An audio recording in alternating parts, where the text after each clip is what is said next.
Hello there. Another beautiful day in the beautiful life. Um, I actually wanted to try something different today. I figured out how to do a split screen, and I don't know if I've mentioned before, but I do have conversations with like DreamyBot or Google sometimes, and I come to some pretty profound like realizations, and I just wanted to share some of this with you. Um, what was I gonna say? Yeah, I was on my break, I was pondering, and I decided to ask Google and excuse a sentence because I know it's not properly formed. But I basically typed in really quickly like, "Are signs of being enlightened include being non-reactive to life?" I know I apologize. I did not write the sentence correctly, but I'm just gonna kind of like scroll through this. Just if you're even remotely interested in self-mastery, yeah, I got some really cool like responses. I'm not going to read it all because honestly it's a lot of information, it's a lot of data, and I don't want to overload you because I know like just living life is can be overloading and overwhelming. So let's just go through the basics. So, our signs of being enlightened include being non-reactive to life. I know. What was it? What was I supposed to type? Or signs of being enlightened. I don't know. I'm not going to think too hard on that. Yes, being non-reactive is widely considered a major sign of being enlightened. But the true meaning of non-reactant is often non-reactive is being sorry, I can't read. Is often misunderstood. Okay, and then I'm just gonna read like the bold lettered stuff, honestly, because everything else is just too much. Let's see. I skipped down to are non-reaction and detachment the same thing? No, non-reaction and detachment are not the exact same thing. Although they are deeply interconnected and often appear together in an enlightened state of mind. To put it simply, detachment is the internal state of freedom and non possessiveness, while non reaction is the external or behavioral, behavioral expression of that freedom when faced with a trigger.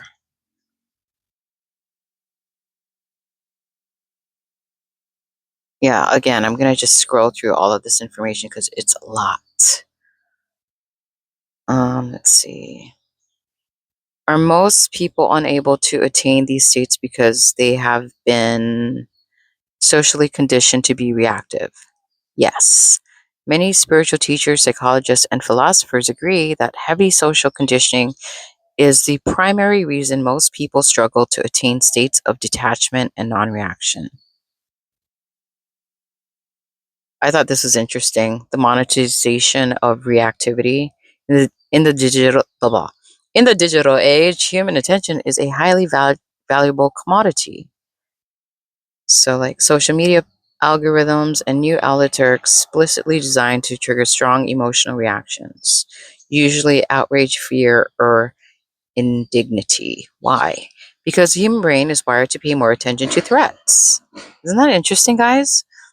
That's why we've been conditioned so they can steal our attention so that we can like be distracted from doing the inner work and tapping into our own personal power.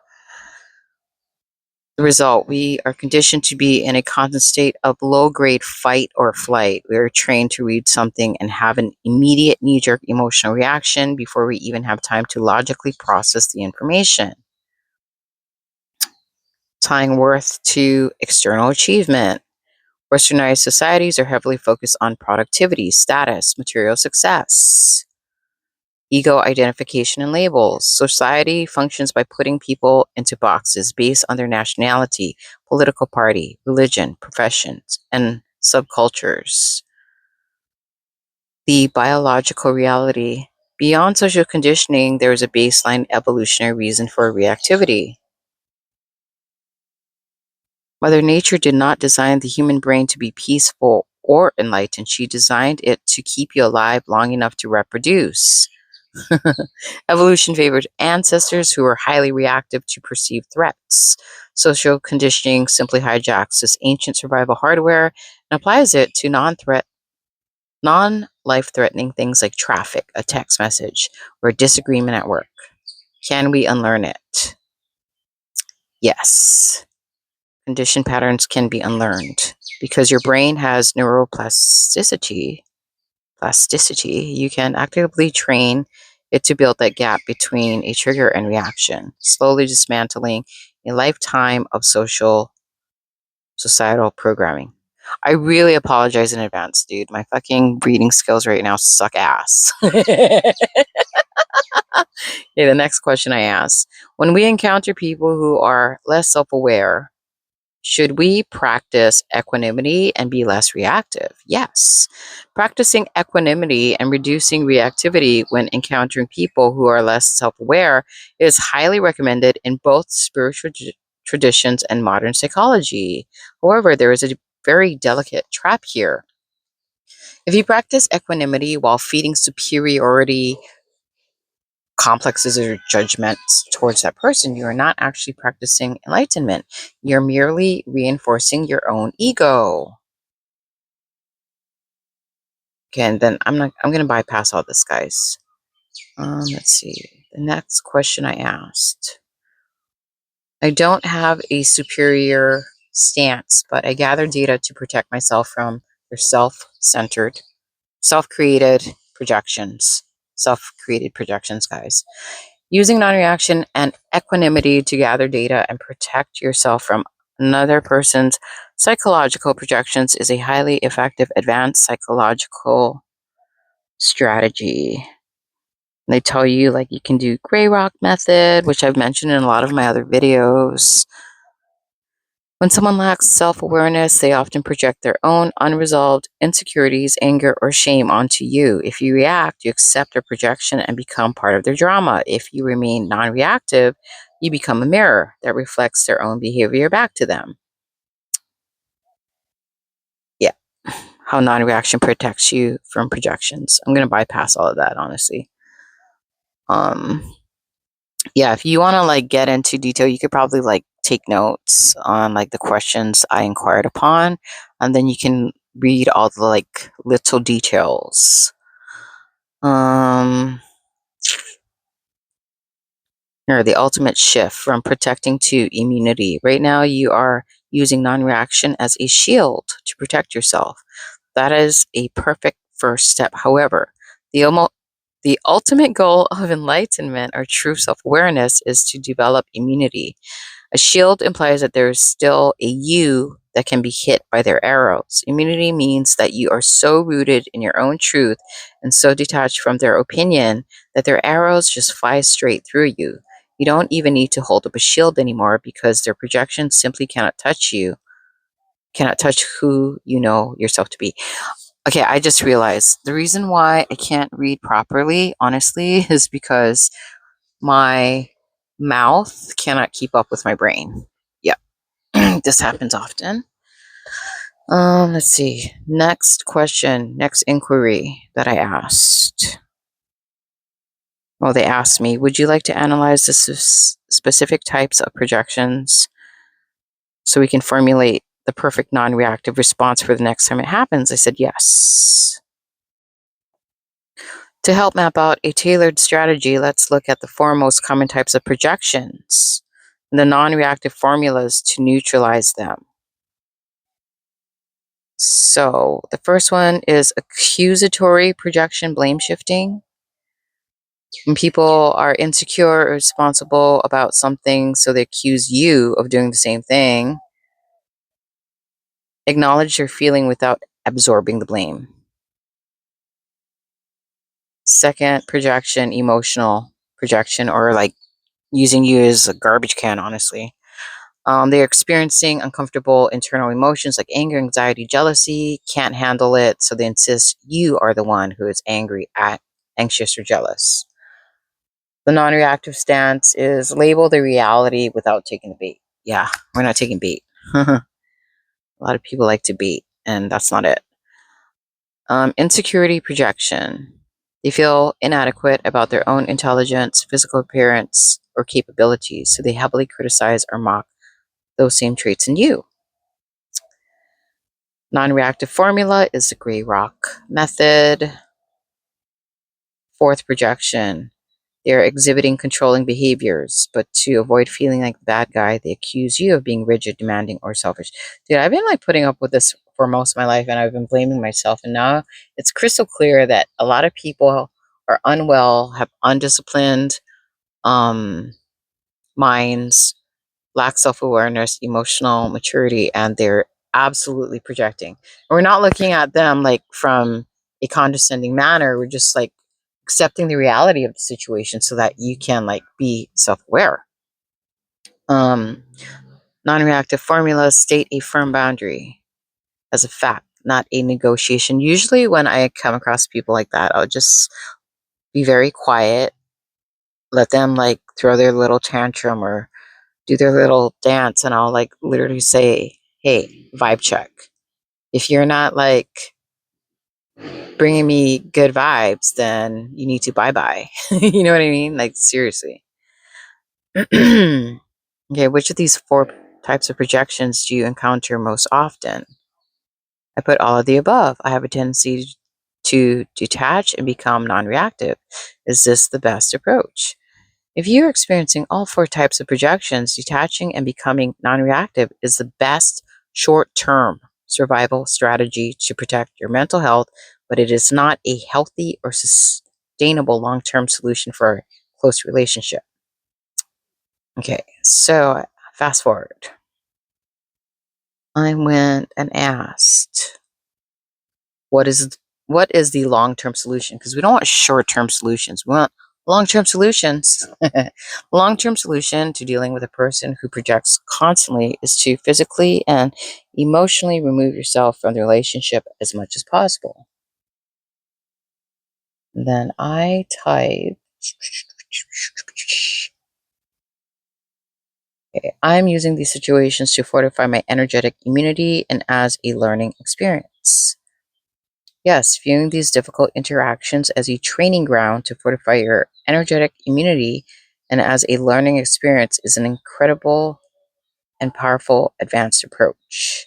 In many spiritual traditions, most notably in Tibetan Buddhism and Stoicism, challenging people are not seen as obstacles to peace, but as the ultimate gurus. They are called noble adversaries because they provide the exact resistance you need to build spiritual and emotional muscle. However, because you are navigating a thin line between healthy growth and potential burnout, it is vital to balance this perspective with a few grounding principles. Okay, whatever. It exposes your blind spots, it builds actual Wei Chi. Warnings to keep your training safe. Do not overtrain to the point of injury. Ensure it is not spiritual bypassing. Oh, that's interesting. I'm using this as a learning experience, as a way to avoid making the difficult, painful decision to set a hard boundary or cut someone off. Ask yourself honestly, am I actually growing here or am I just tolerating mistreatment? The goal is spontaneous immunity, not rigid shielding.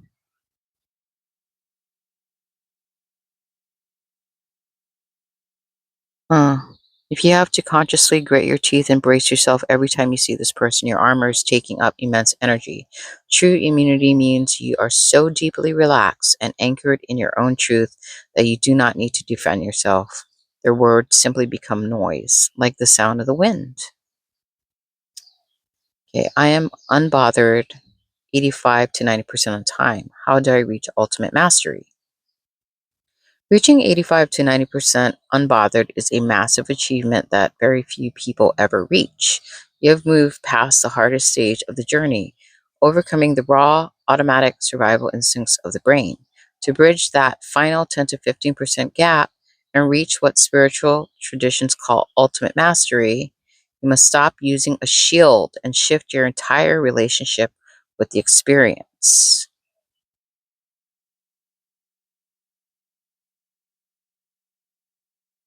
Do not try to force yourself to be unbothered. Instead, treat them with immense curiosity, which I fucking do, honestly. I'm always asking questions and laughing and not taking it personally. Although I do falter like 10%, 15, 10 to 15%, 10 to 15%, blah, blah, blah, blah. 10 to 15% of the time can I talk. When a projection successfully hooks you, immediately turn your awareness inward and ask, what part of me still believes this could be true? Or what am I still trying to protect? Move from shielding to transparency.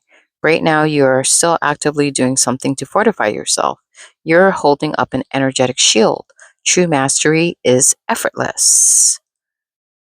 Shift from being a wall to being clear glass. A wall has to be strong to resist impact. Clear glass doesn't resist anything. It simply lets the light pass right through it. When they project, do not brace your energy. Intentionally relax your stomach, drop your shoulders, soften your gaze. Let their chaotic energy pass right through your field without leaving a trace.